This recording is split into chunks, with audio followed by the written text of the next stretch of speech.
Hey guys, welcome back to the Batar Project. I'm your host, Nick Batar. Thank you so much for tuning in once again. Today we are joined by Trent Baldock. Thank you so much, brother, for taking some time out of your day to jump on. Mate, greatly appreciated. We've been trying to tee this up for a bit, and I'm thankful that you've given me the opportunity to have a chat with you. It's all good, man. And I like to start my podcast with gratefuls. So, what's something you're grateful for today? Oh, this is a new thing for me. I never used to do this, so I'm kind of getting used to it. But one of the greatest things for me is family and community. Today the sun's out, and I'm fortunate enough to be working, even though I had the day off. But I'm grateful for my job. It's been helping me through COVID. I haven't had a day off, so I'm grateful that I've still got a job. And I'm grateful that people that have been struggling are getting out of lockdown now and starting to get back to their regularness, because it impacts everyone, including me, in my community. So it's good to see them flourish, because I'm grateful that it helps me. Yeah, it's COVID was a tough one, man, bro. The mental health, people who suffered mental health during COVID, fuck, it just shot through the roof, eh? Plus, everyone that already suffered before, or, Mm. or like not only suffered but like lived with it. I hate to use the word suffer, but they live with. It amplified more. So a lot more people um, during lockdown became aware of mental health problems or illnesses within themselves that they never came apparent before. And then people who live with it already, it just amplified it tenfold. That's for sure.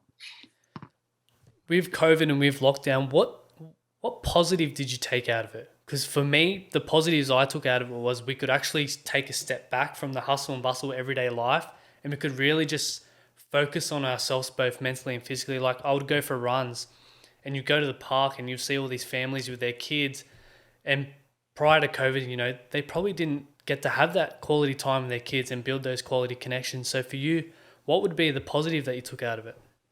Definitely along those lines. So mine would be the fact that it definitely woke me up to things that I was taking for granted.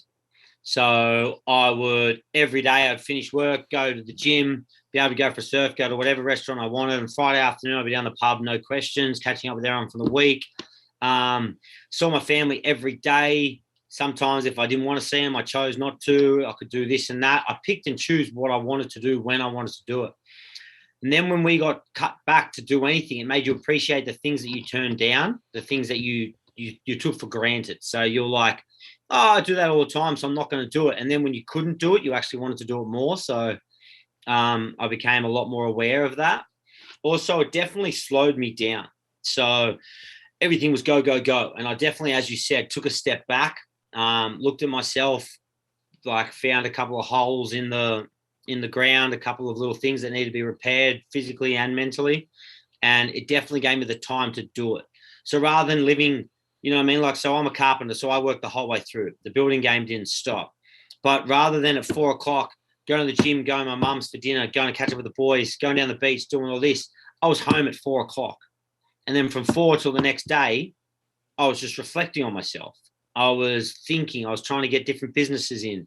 One thing I did is I actually started a clothing label, one that I've been looking at for 3 years now.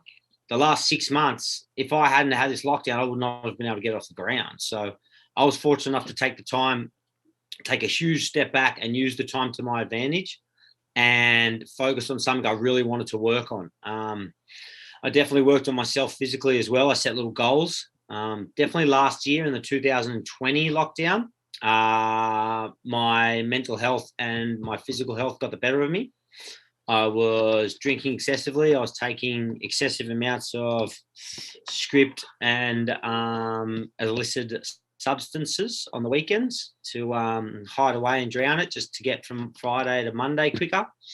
And this time around, I refused to fall into that rabbit hole again. So I started setting goals. I started setting writing goals, fitness goals, achievement goals that I had to lock myself in, cutting back on the alcohol, cutting back on these things. And yeah, I definitely came out on top this time. Definitely cutting back on things, taking a step back, looking at yourself, rebuilding yourself, and starting to look at the things that we took for granted, that that we obviously couldn't do just as easy as we used to. So that's what I definitely took out of this second one. And so I've definitely come out on top, I feel. Coming out on top of this second lockdown, because actually going through the first one and seeing the way I wasn't or the way I was heading, and then this time, which hit a lot worse, I didn't want to fall down that rabbit hole. So I really just knuckled down and took care of myself. That's awesome to hear, bro. Because yeah, so many people just continue to spiral down and go down that rabbit hole, and it's good that you're self-aware to get yourself on track and make the most of it. Because lockdown, COVID, we can't control that, so we need to be able to focus on the things that we can control, not on what we can't. Exactly. Now, for people who don't know who you are, who is Trent, and like, what was you obviously you said you grew up in Bondi. What was your upbringing like? Mate, I'm fortunate. I had a good upbringing. Parents, father worked, mother was a stay-at-home mum. We grew up. There was a mum raised pretty much all of us off a small income, nothing big. Father ran a little clothing label, imported shoes and made swimming costumes. Big in the surf club. Mum stayed at home, looked after all us 5 kids. Minimum wage. Nothing no big family trips. I think we've only ever been on one big family trip altogether. There was too many of us. There wasn't enough money to go around to give us all flashy stuff. So birthdays weren't that big, but we made do with what we got. Then split parents by the time I was 18. But still happily like get along. I went to good schools. I was pretty, nothing flashy, but we were lucky. Fortunate enough in the area where we grew up. We were a beachside community. Lots of old school families that grew up around here I'm still friends with, and we're the sun and the surf. We still saw like there was still a bit of domestic violence. There was still problems. We had some of the heaviest pubs back in the day, like the Astra and the Beach Road, even the Royal. They were pretty places that you didn't want to go near at certain stages. Like back in the day, the Maldives or the Kiwi fellas used to run the beach. So, but nah, I've had a pretty lucky, pretty fortunate compared to a lot of others. Like I've had my own problems. Parents have had their own problems and stuff. But above all, I've had a pretty lucky, easygoing, middle wage upbringing. So I'm pretty fortunate. Yeah, and correct me if I'm wrong. I was listening to another podcast, and you said you didn't have the best relationship with your father. Is that correct? Yeah. So funny enough, you brought that up, but yeah. So which was another reason why the parents split at that point without. And I can say this easily now because I get along with him better than ever. So everything I say is with tongue in cheek and with the nicest reflection on where we've come. But he was a heavy drinker in the back in the day. He never abused us, but his alcohol definitely played an effect on us growing up. Just in the area where you'd work all day, then you drink all night. You know what I mean? You were always at the pub and that. But yeah, growing up, him and I didn't see eye to eye on a lot of things, and we've only just started to reconnect lately, and I'm so grateful for that bond to rekindle because I never thought it would. But yeah, we still have our differences, but yeah, him and I didn't have the best relationship growing up. I think I took my mum's side on a lot of things, and for a lot of my upbringing, I blamed him for them splitting.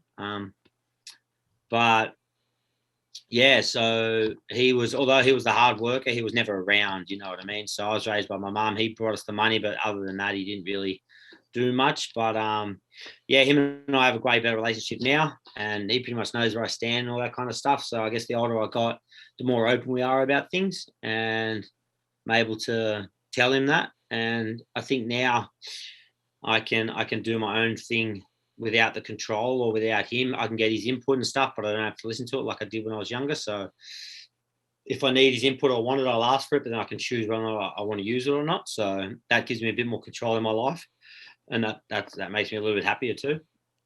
Yeah, because I can resonate with that. Like, I'm a big mummy's boy, bro. And Yeah. growing up, well, still to this day, I still don't have the best relationship, best connection with my father. Like, bro, we live under the same house. My parents Yep. are still together. But we just never had that connection. We never seen eye to eye on things. It was like always him and my brother and me and my mum. Like, it was that kind of divide. And I guess I want to ask you, how did you kind of mend that relationship? Because I'm kind of on that journey of trying to do that. Yeah, okay. Mate, it was only time. It kind of got to the point that you have to put the foot down. Like, so with me, it was like his advice was very, it was his way or the highway. So he's a Mm. very structured kind of guy. If you look in his diary, it says wake up 4:15, check stocks 4:17, swim 4:30. And like, so if he was like, hey, Trent, back in the day, he used to look after, I run a record label, I run a band, all this other stuff. So he helped me with all the bookwork. He's like a bookkeeper for the business he used to run.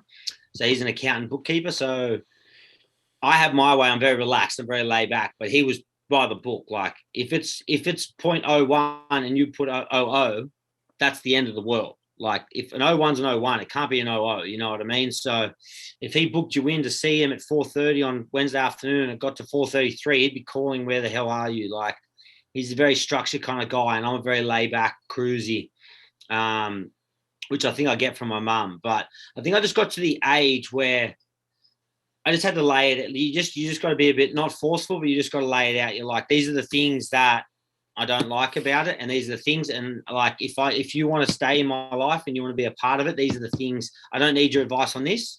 I'm old enough for that. If I want your advice, I'll ask for it. So just don't put your input in where it's not needed, because that's one thing that really gets on my nerves. But otherwise, we can. I think another thing, my oldest brother called me once. Now that you bring this up, my older brother called me. So my dad's maybe 78, and 2 years ago he competed. He made it for some reason. He started doing triathlons, and my dad competed for Australia in the world titles in Switzerland for the over 75s triathlon. And my brother called me, and it didn't really hit me as much. Like, I don't know, you're maybe a little bit younger, so your dad might be a little bit younger. But my oldest brother called me, and he's like, Trent, I know that you've had your differences with dad, but think about it this way. If he has a heart attack while he's over there, which is a high chance he might, fucking doing a 100K bike ride at 75 years old in the Switzerland Alps, Swiss Alps. He goes, how do you want to leave that relationship? And then I was like, shit, you know what I mean? I was like, I'll never forgive you for what we went through, but I'll mend forward to know that the last remaining years that you're still around, I made an effort and kept you in my life, really. And I think that was it. I don't forget about it. I don't forgive him for it, but I kind of just put a little hyphen in there and then started fresh. But still, it just gives me, he's still on like a short leash, you know what I mean? It doesn't mean that we're all good in that. It just means that I'm in a lot more control than I was, but I won't hold the burden against him. Like, if I've told myself that I'm moving that in the past, I can't bring it up if he gets angry at me. I'm happy to leave that as that and make do with all the new stuff. Yeah. So, yeah, I guess my advice is you've just got to think of yourself. And this is the way I've looked at it with many things after that. Your dad's not going to be here forever. You are a mama's boy, but you really want to look back and be like, do you know what? I really wished I had a better relationship. I really wish the last few years we spent talking a bit more. So you don't have to forgive him. You don't have to get along with him still, but just live with him. Know that he won't be here forever. And and be a bit forceful. If there's some things that really gets on your nerves, you're old enough to tell him that you don't like this about him. So if he wants you in his life, he has to stop doing these things, or he has to make an effort as well as you. So it's a two-way street, brother. That's powerful, bro. Thank you for sharing that. Man, bro, you got it all happening, like the band, the clothing. Marriage celebrant though. How the hell did you get into that? Oh gosh, that's my greatest. So one of my best mates growing up, girl called Shawnee from around Bondi area. She was like my younger sister. She had work experience at the surf shop I worked at. She was maybe 4 years younger than me at school. So when I finished, I used to go past the bus stop while I check the surf and drop her at school. She was always around, and she was just my go-to homie, like girl when I was growing up. And then she used to work for Beach Burrito a lot. She'd travel around opening these burrito joints. So she moved from Bondi to the Cronulla one. She went to Manly for a bit. And then she moved down to Perisher when they opened one down there. And out of nowhere, she messaged me being like, I've met someone. He came into the shop. And I was like, oh, that's cool. And a couple of years later, she hits me up being like, James and I want you to be part of our wedding. And I'm like, okay. And the first thing I thought of is, well, I've come from the band background and the record label, so I'm pretty good at logistics. Like, I'm pretty good at setting out a time run sheet and I'm sticking to it and making like, I'll be a good wedding planner. So I thought she's like, she wants me to plan her wedding. This could be fun. And she goes, we want you to marry us. And I was like, oh, all right, that's interesting. So we looked into the course. She was emailing me and I ended up doing the course. It was about, back then it was probably like $2,500 and 3 days. Once I did those 3 days practical, they handed me my certificate. They said, congratulations, that's the practical part done. Now you have 8 months worth of online like little case studies through a portal. And I called her straight away and I said, you've stitched me up so hard here. I had another 8 months worth of studying to get this certificate.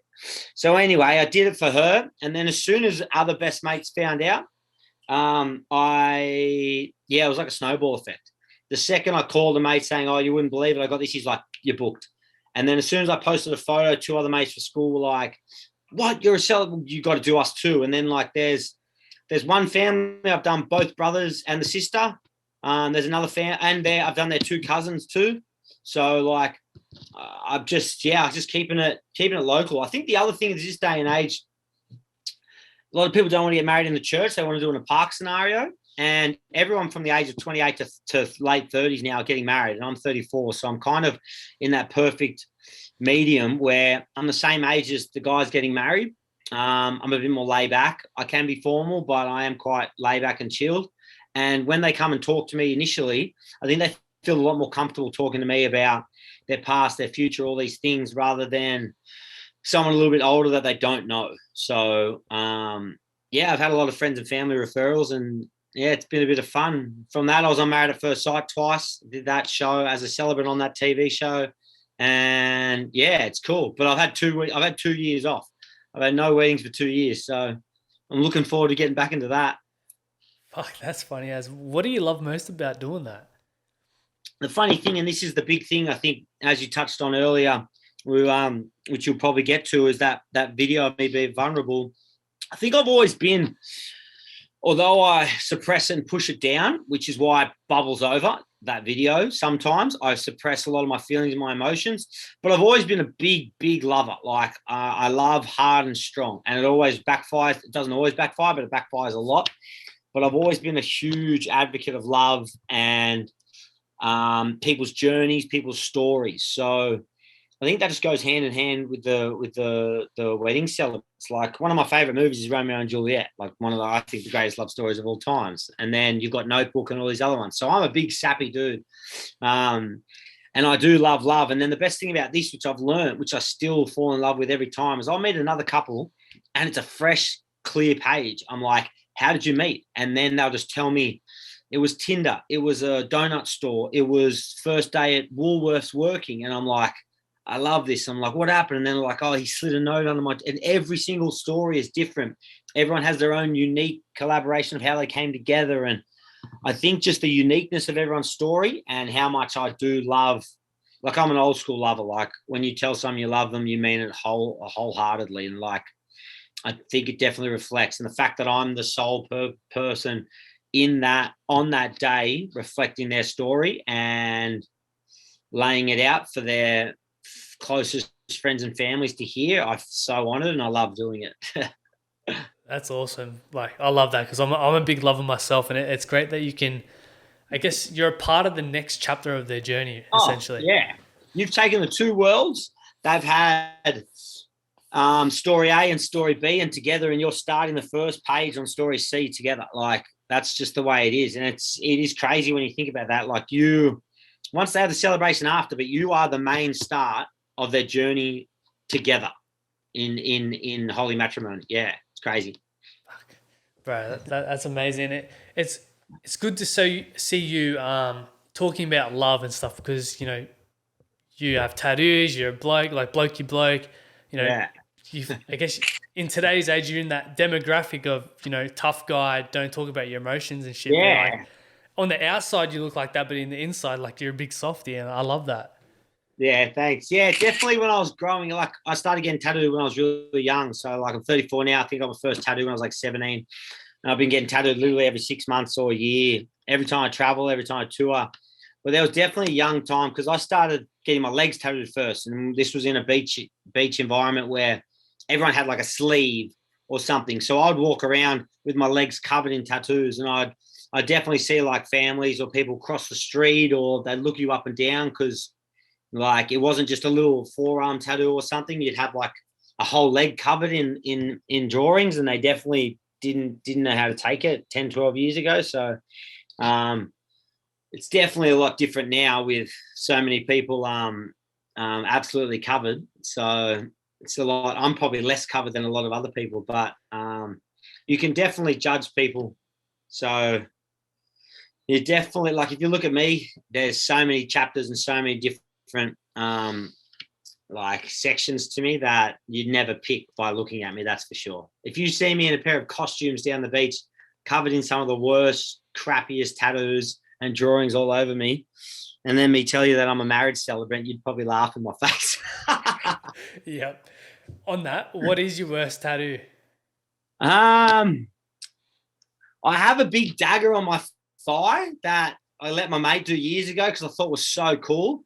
But it was supposed to be like a full dagger where you have the handle and the knife, so it's set for your two shoulders where you have half here and half coming out. But I was too scared to get the other half, so I just got the handle with half the blade, and it's like on my thigh going into my knee.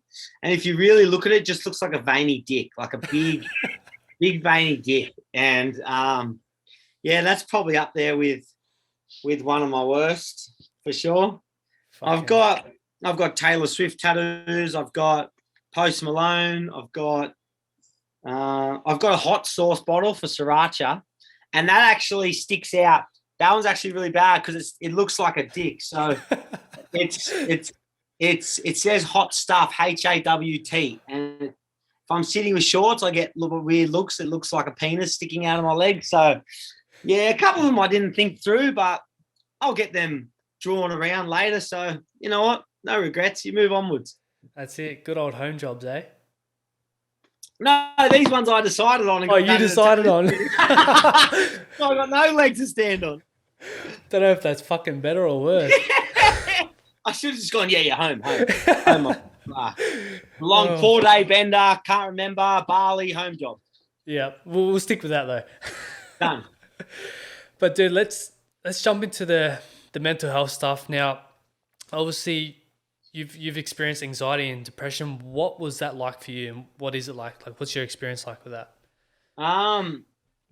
Honestly, it's like a lucky dip. You go to bed at night. I sleep terribly, so I usually get wake 3 or 4 times a night. And pretty much you wake up in the morning and it's a lotto. You have no idea what the day is going to be. You could get out of bed after the best night's sleep and feel absolutely shocking. It could be like maybe something you're dreaming about all night or something, and you wake up and the anxiety before you leave the house of overthinking of what's going on. Other days you could wake up and it'll be great. You know what I mean? It could be the littlest thing. So every single day is different. You can't plan for it. So you kind of just adapt and overcome. And that's just the way. You have to wake up every morning knowing that you're going into the unknown, but expecting the unknown. So I found solace in fitness. Definitely fitness took a lot of my anxiety away. It was my escape. So I was very grateful for that. One thing I did do that is I substituted substance abuse and partying for running to the point where I'll be doing 40 to 50 Ks a week and still like injuring my body, but still I'd get home and feel like I got head noise. So I feel like I wouldn't be running enough. Therefore I'd have to run more. And if I ran less or didn't sweat, then I started playing on myself. So the one thing I've definitely learned from that is a healthy medium of everything. Go for a swim, go for a run, go for a job, speak to your therapist, all your little things. You can't just narrow in on one, and you can't substitute one for another. You need to find a happy medium across all. And if you're falling back on one, make sure you pick it up a little bit. Yeah, anxiety is a big one. It's weird coming from a hardcore singer in bands and dealing with couples and weddings. I feel safe when I'm behind the microphone. That's my escape. I'm in control.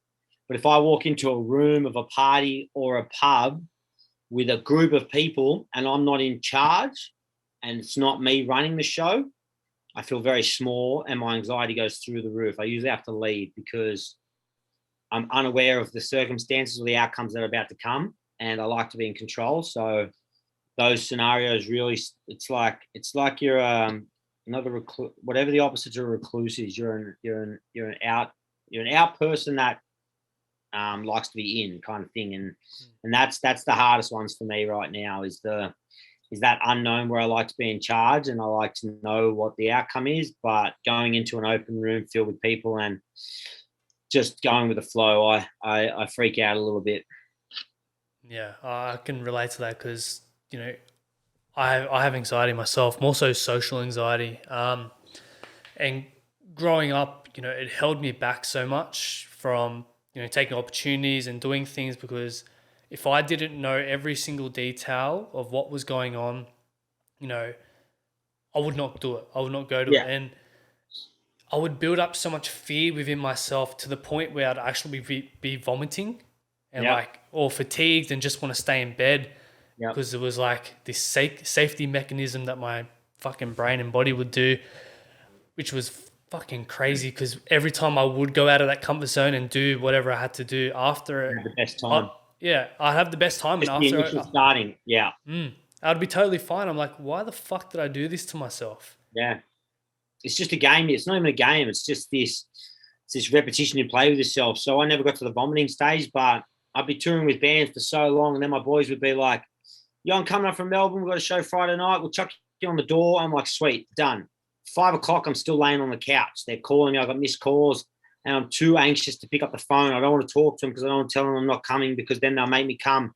And I'm too scared. I don't leave the couch. So I then go to my bed and I stay in my room and then just message after message. And then I won't return their calls for 2 weeks because I don't want to. They're probably angry at me. They won't be, but I don't. So my biggest problem for the last 3 or 4 years, and my best friends will know, I'll honestly look at my phone, wait till you've hung up and text you back because I'm too scared. I'm in control of text. Exactly what you're saying, my friend. You're in control of text. Whereas if you're talking to someone on the phone, they could get angry at you. Whereas a text, you could just like put it down. Whereas if they're like, hey, man, what's going on? You could tell the tone in their voice could get you scared. You could get angry. You could get anxiety because of the tone in their voice. Even though they're happy, it sounds deep and it sounds like you're in trouble. Whereas text messages are safe. So I always get texts by people being like, hey, I called you, but you post on Instagram. Like I won't pick up a phone call. That was my biggest goal this year. And I've been a hell of a lot better at it. But my friends actually get freaked out when I answer the phone. But then, like a lot of my family, if they call me twice and I don't pick up, they'll kick down my door. So there's certain people that I even have to just pick up and hang up or text back straight away so that they know I'm still here and that I'm not ignoring them or that I'm not doing anything stupid. But I hate. And I've only and with my recent girlfriend, she FaceTimes every single one of her friends. So I've only just become comfortable with like FaceTiming too, let alone calling, but like looking at someone, that's a whole nother ball game there, my man. Like that's a new beginning as well. So yeah, challenges overcoming. There's new ones every day. Yeah, it's a funny old thing fucking anxiety is. Like for me, like having a fucking podcast and even you being a guest on a podcast, bro, did you have any sort of anxiety coming on today or are you pretty good with it now? No, but I'm pretty good with it now because this is like literally in the past 2 months I've done about this, probably my 7th. But leading up to it, it's the only anxieties I think of is exactly what I asked you before we started was, can I get a rundown? And that's all it is. Like when I started these things, I'd email them and be like, okay, can I get the bullet points? Can you tell me like what you're going to ask them? Because I hate to be put like, I'm great. I won't say I'm good at advice. I'm good at listening and good at telling you my experience and relating to you, but I'm not that good at advice because people will be like, as you said, oh, how'd you get through with your dad? That put me on the spot. Exactly. Because I can't tell. I don't know, man. Like a lot of those things I just do. Like I just dive deep and figure it out myself. And that's the hardest thing. Like I can help people in some scenarios, but when people say, well, how'd you get through grief and all these other things? I do my best to explain it, but I just tell them my story and hopefully that resonates as advice. But with podcasts, as long as they tell me like we're talking about the band, mental health, your video, and this, then I'll be like, okay, sweet. Subjects I know about. Because otherwise, if I'm going in blind, I'll be waiting for the next question being like, nah, it's past, you know what I mean? Like, I like to know certain things, but I've definitely become a lot more comfortable now than my first couple. Mm.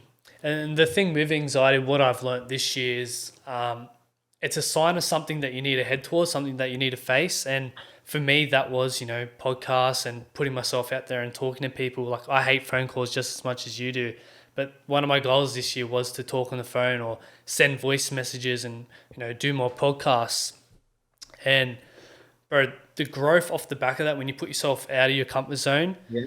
like, bro, you grow so much. And just like you, like, I hate being put on the spot as well. Like, if you ask me a question and I don't know, like, my mind will just go 100 miles an hour and I kind of just like freeze and I don't know what to say. Yeah. But then after we talk, I'll think about it. I'm like, fuck, I wish I would have said this. Like, Mate, 100%. Like, I'm good with. That's why if you came to me and go, hey, here's the questions, and if I had time to think about them, I could think up with amazing things. Or I over talk, which is, you'll definitely, everyone listening to this, I apologize, but I usually forget what you asked me halfway through because I just talk. Like, that's a safety mechanism. And like, my girl talks to me about it. She'll ask me a question and she'll be like, come on, the short answer. Come on, let's just get the short answer.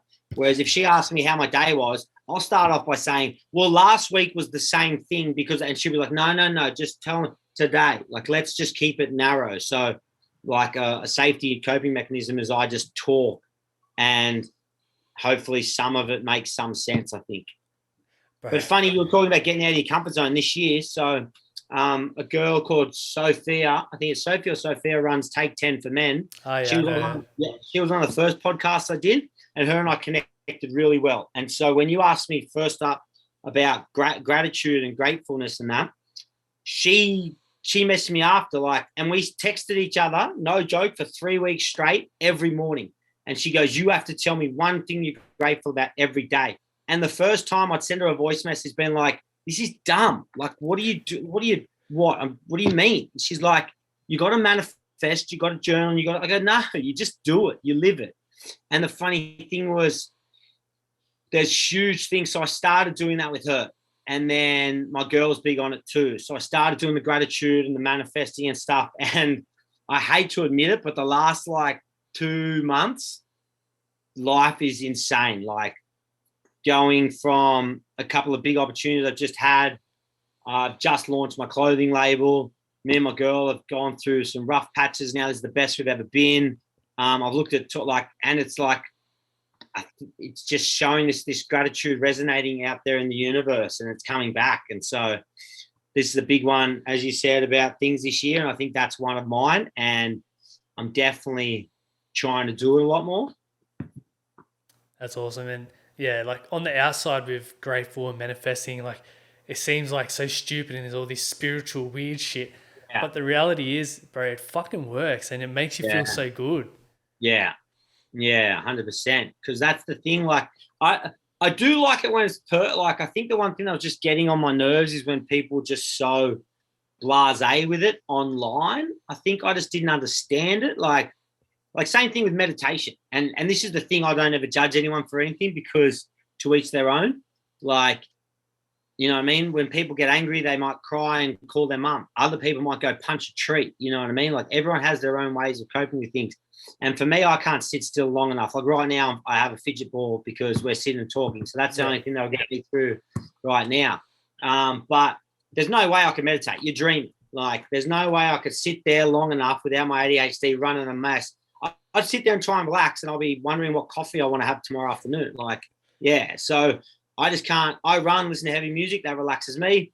The manifesting and the journaling, yeah. The gratefulness, I'm grateful because it's a past thing. So I don't do too much like dream. Like, if I want it, I'll get it kind of thing. Like, yeah, I'll dream about it, but I've never said it and put it out there. But the gratefulness, I'm grateful because I've almost achieved it, if that makes sense. Yeah, so that's it. But yeah, the gratefulness is cool. Yeah, it is interesting. And the one thing I was just so confused about it until it was my girlfriend that actually said, it could be anything. You could be grateful that you found the same colored sock this morning. And I'm like, what? She goes, it just has to be something that you're happy with right then and there. You didn't stub your toe when you got out of bed. And I'm like, oh, okay. So is it that simple? She's like, yeah, you could be grateful that you had a nice lunch yesterday, or that you're going to see your mum to like, and then that just broadened it a bit, because I thought it was like you've got to be grateful for something direct or something like that. And then she kind of opened and made it a bit more reasonable for me to comprehend. So that was good. Yeah, exactly. People like to overcomplicate it, but it can be the smallest things as not stubbing your toe or food on the table. Like, as long as you're happy and you're happy that happened to you or that experience, bro, be grateful for it. Yeah, exactly. Nah, that's good. Yeah. Now, the video that you posted, was it a few weeks ago or a month ago that you posted that video? It's probably, yeah, it's a lot longer now. So I'm thinking June, July, a couple of months Okay. now. Yeah. What led you to that video? I watched it and you could see just the raw emotion of, there was a lot of built up stuff that came out in that video. What led you to that? Like, what was happening in your life at that time? So for anyone that has seen it or hasn't seen it, it was just, the story behind it is, after a long weekend, we woke up Monday morning. Monday morning. No, I think after a long weekend, all the boys went to sleep Monday night. We woke up Tuesday morning to hearing one of the boys had taken his own life, and it sent shockwaves. Young, 24, 23, 24-year-old, sent shockwaves through Bondi. The skater, local boy, absolute legend.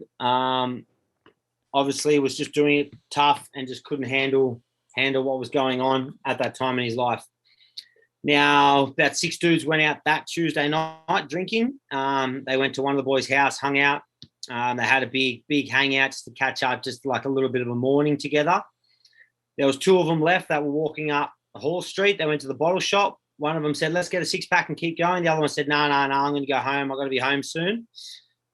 He was supposed to go home. He ended up driving to the park down the street and then taking his own life. So it was in exactly 24 hours that 2 local boys from the same friend group, 5 years apart, both under the age of 30, killed themselves through suicide. And Thursday afternoon, was hell down the beach. I still worked through it, but I'd go down the beach every day after work and just go catch up with the boys. It was definitely June, because I told myself, no, it was July, because I wanted to do dry July. And it was like the second week in July, and I had to be with the boys down the beach. So I can remember it was July. And what I would do, because I've always been known for always like a helper, a counselor, always there to look after the boys, like a role model, I would never shed a tear or show weakness in front of them. And this was always the way I've always acted, which has definitely come more apparent to me that you don't have to now. But at the time, what I'd do is I'd just I'd go down the beach, hug all the boys, hang with them, make sure they're all right. And then I'd leave and I'd go for a little hour run and I'd just cry. That would be my escape. I never cried in front of them. I never wanted to see me like that. I wanted to be tough in front of them. So they were like, they're the ones that are supposed to cry. I'm the one that's there to look after them. And then I take their weight, their burden and mine, and I run it out, cry it out by myself. Got to about the 3rd day, and I called my dude who's Ben Higgins. He's one of my mentors and a huge mental health advocate and someone that I look up to immensely. He runs Rise Foundation. Whenever I had problems, he's helped me through some serious dark times and always there as a shoulder and an ear whenever I need it. I called him on the Thursday, literally crashed in my car because I was having a panic attack. I couldn't breathe, and told me to pull over, and he talked me through it. And he's like, he literally said to me, he's like, why are you doing this? And I was like, well, he goes, I can't be strong for them. He goes, fuck that, man. He goes, the strongest you can be is to show them that you're normal and that your weakness is your strength. And then so I took that on, and he goes, don't be afraid to show them. So then that Friday afternoon, the same week as the boys, I went for a little jog. I came home, was in an absolute fit. So I just decided to pull out my phone. I thought, well, right now I'm going to send it to the boys. So I decided to put my phone on record. I said everything that was going on, pretty much telling people to reach out. It's not weak to speak. Don't suffer in silence. I'd rather listen to you cry than listen to another sermon at a funeral. Like I'd rather help you clear your debt than carry a coffin. You know what I mean? And what I did instead is I posted it to Instagram. I messaged my mum straight away, and I messaged Ben, and I said to my mum, actually, I sent it to Ben first. I said, "Is this all right?" And he goes, "What the fuck was that?" Me and my wife, Licia, were just in tears. He goes, "That is the craziest thing." He goes, "You are one of a kind." And I go, "I'm about to post it." He goes, "Mate, if you post that, put your phone down, just go relax and take some time to yourself." So I poured a bath, I posted it, I texted my mum, and I said, "Mum, you might get some text messages, some calls, just to let you know I'm all right. But I've just posted something raw on Instagram, and I don't know the backlash that's about to create." And she was like, "Thank you." Within a couple of hours, I went out of bath, looked at my phone. I already had about 50 missed calls, 100 messages, and it had already been viewed nearly 10,000 times. 3 days later, it was shared on NRL Roast, Brown Cardigan.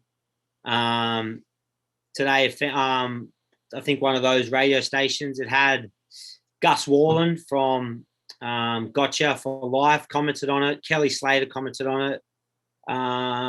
People like Fitzy from Fitzy and Whipper commented on it. Yeah, it was on the Matty Johns show Instagram. Like it's probably had about 360,000 views now, and it's had over 10,000 shares. I've had messages from people all over the world. As crazy as people from the UK messaging me being like, "I was thinking about driving up to the bridge today and I saw your message and I stayed at home. I wouldn't be here without you," or something like that.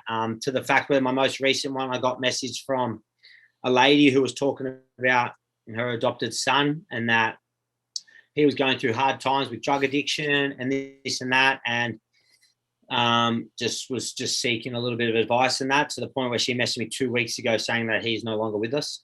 I definitely didn't experience. I just thought I was putting it out there to show the boys what I was going through, and for them not to be ashamed or in any way feel bad if they feel vulnerable. But in actual fact, I was sending shockwaves around the world, like reaching people that needed it at that certain time. And it's still mind-boggling that is something. Like, yeah, it's absolutely insane that little small piece of me. And everyone asks why I did it to show the boys. At the end of the day, my 10, 15 boys down the beach, all under the age of 30, I wanted to show them that the guy that they look up to, yeah, I couldn't do it around them. I had to do it behind closed doors, but that was my safe place. And I just got it out there. One of them actually hit me up and was like, "Mate, I watched your thing yesterday. It was the best thing ever. I went for a surf, got home, started thinking about James and everything that we've gone through, like one of the boys who we lost. And so I had to watch it again. I watched it again. I felt better." And it was just like, I said, well, it's there. It's ingrained now on Instagram. It's constantly there to be reshared, like spun around, and hopefully it hits the people that need to hit it or hear it when they need to. It's powerful, man, and the power of social media, hey? Yeah, 100%.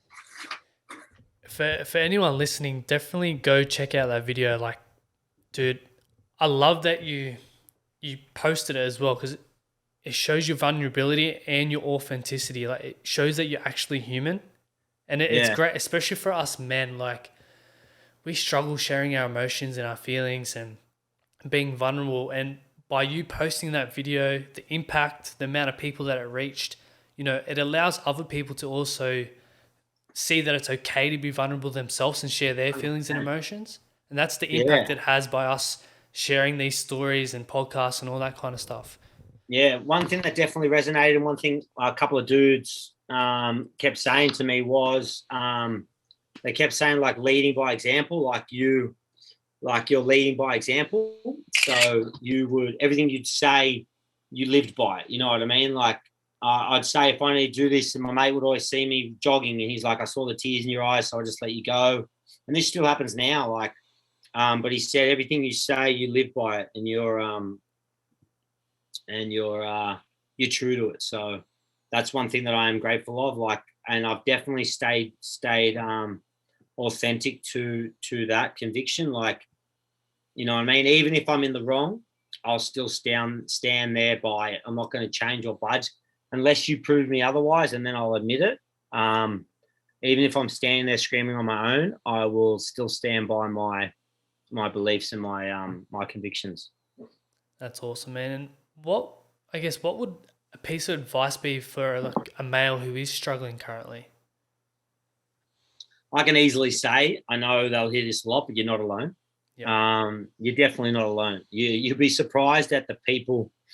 If we did like statistics and ran through and got individual male adults or adolescents to do a private study survey, you'll be surprised at the numbers that will come back to say, do you spend time in your room overthinking stuff? Do you try to hide away? Do you drink when things go bad? Do you do this? Because, and the numbers will definitely baffle you that they're definitely against us. The pressures of work, definitely. The highest rate of suicide is in the work, trades in the building industry because of the hours they work. They're doing 7 to 5, Monday to Saturday.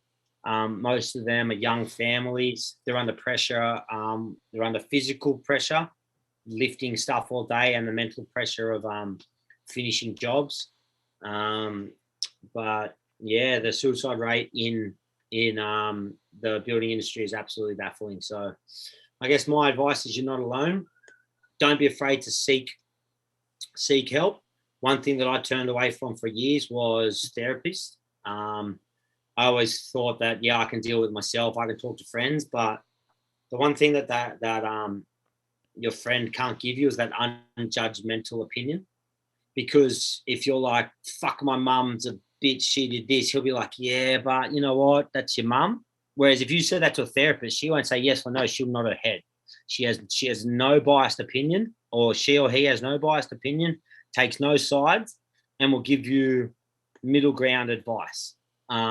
Because it's a level playing field for them. They're all getting paid to help you in that scenario. They're not just doing it as like, oh, this is the advice I think I should give you. Yeah, don't be afraid of medication. Don't be afraid of therapy. Don't be afraid to reach out.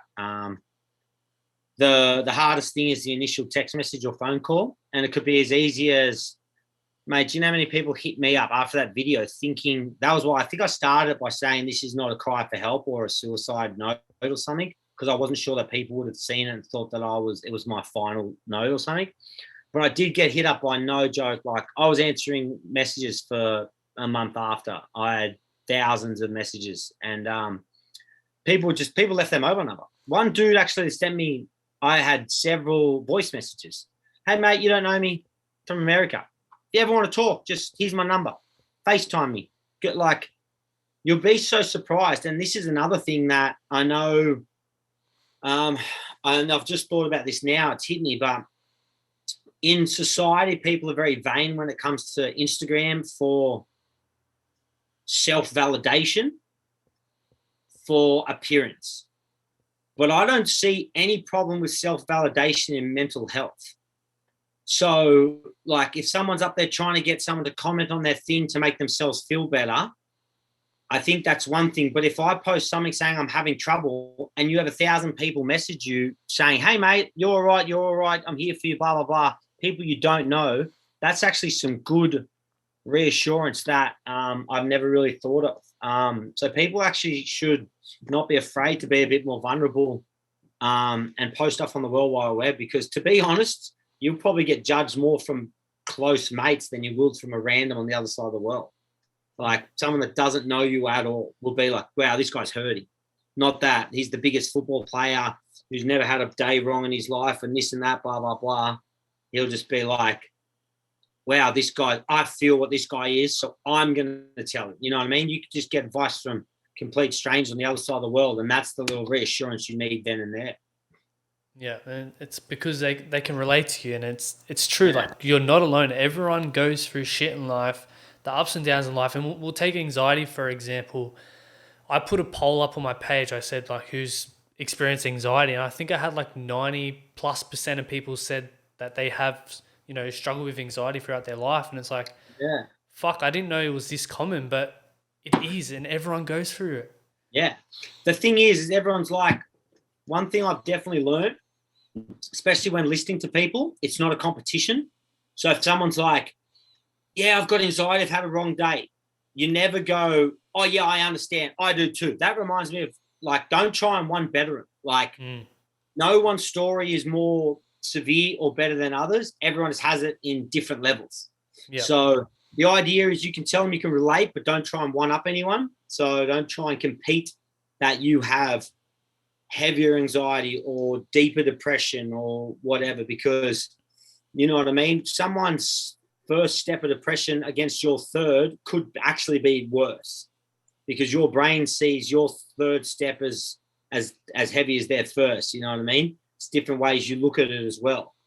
Exactly. But yeah, so everything's individual, and it's more of a support thing, really. It's not a competition that, which I think it did, like when you were growing up, if you were the tougher guy or if you had this and that, you'd want to one up someone. But don't be afraid or insecure about mental health issues, but just know that you can relate and reside in other people because they're dealing with it as well.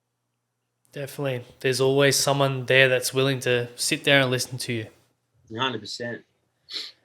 Now, so you got your clothing brand, you're repping the shirt now. Endless Story. What made you want to start that, and what's the meaning of the name? So pretty much the way it started is back 2018. I was at the deepest, darkest point in my life. That was my lowest of lows. Everything was going good. And it was 2017, started 2018. I had everything. I had the job, the girl, the band, this and that.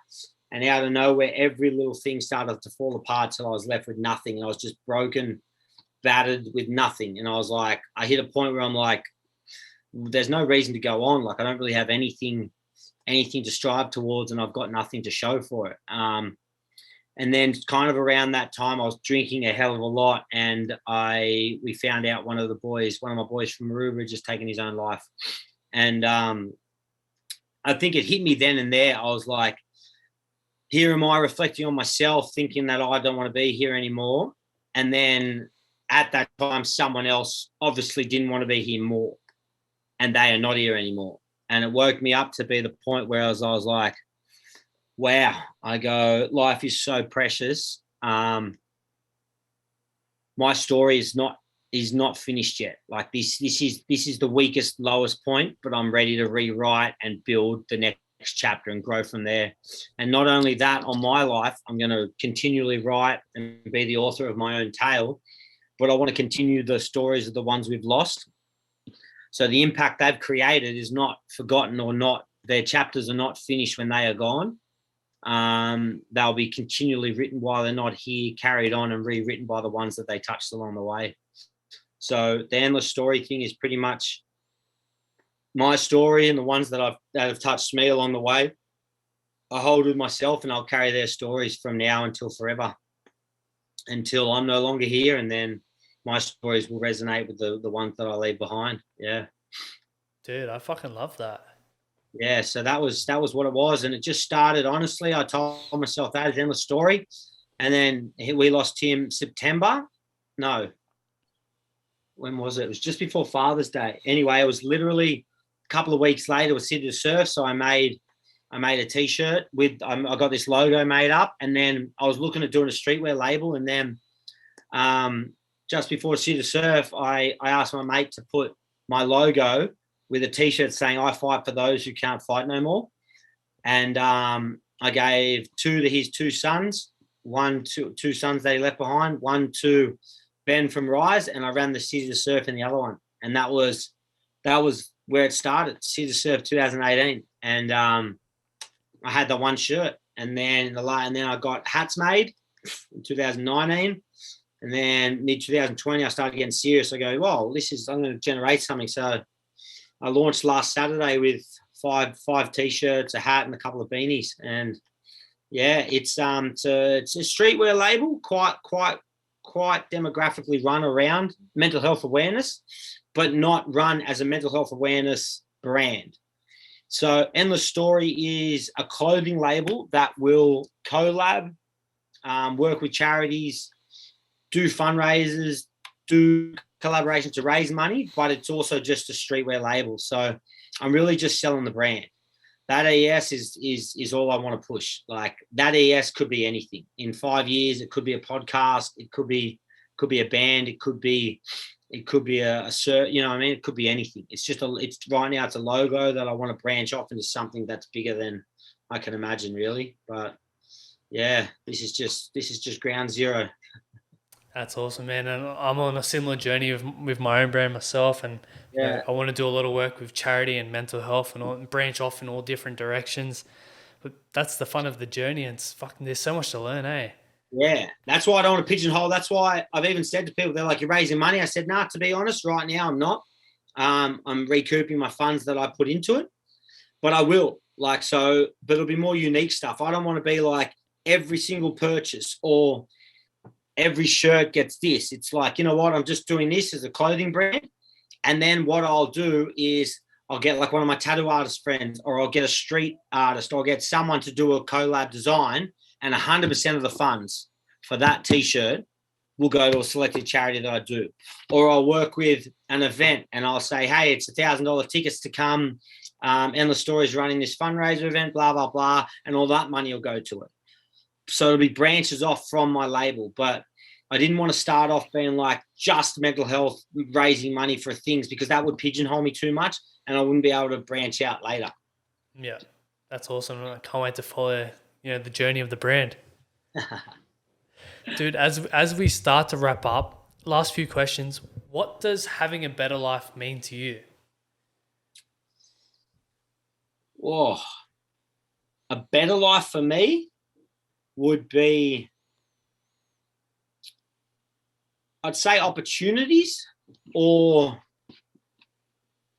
um, more willingness to fail, I think. So for me to have a better life, I'd have to risk more, I think. Not stay so much in my comfort zone. The bigger the risk, the bigger the reward. So a better life for me is getting out of that comfort zone and striving towards something that you never thought you could reach. I love that, man. And how do you define success? That's a personal trait. One foot in front of the other. Success is such a individual kind of narrative. Success to me is achieving a goal. And a lot of people have spoken to me about my goals, and they're like, oh my God, like I ran, the newest one is I ran Bondi Beach is about 900 meters long. And about a month ago, I did a half marathon on soft sand, which is 23 laps of Bondi Beach. I ran for 3 hours straight on soft sand. And that was one of the stupidest things I've ever done. But everyone was like, oh my God, that's such a good goal. That's such a good success. Like getting past that. Except I broke it down for one dude one way, my good friend Bo, and we discussed that a goal or success to me is getting out of bed every morning. Every day I wake up is success for me. The biggest goal in my life is living every day and waking up. Nothing else really matters other than that. That is success to me. If you wake up that day, even if you have the shittiest job and you're paying the shittiest mortgage and you're in that much debt, if you chose to get out of bed that day, you're successful to me. Fuck yeah, bro. And last question. When your time's all up and done on this earth, what would you like to be remembered for? Oh, that I was there for the people that needed me, that I gave back. I gave back everything I could to anyone who needed it when they needed it. Sweet. Yeah. Trent, thank you so much, for jumping on the potty. I fucking loved it. It's been a good Mate, chat. absolute pleasure. Absolute pleasure. Finally, I loved it. Thank you for having me. It's all good. And for the people, where's the best place to find you on social media? Probably the easiest is just direct through my Instagram. So at Trentless, TRENTLESS. From there in my bio, I've got everything, my band, my label, my clothing, apparel. Anything I do, I funnel through there anyway. So that will be like the main hub. And then from there you can break away and decide which mask of Trents you want to follow, you know what I mean? Too easy, man. Well, yeah, thank you once again. And for all the listeners, I hope you got some value out of it. I'll definitely put Trent's links in the bio.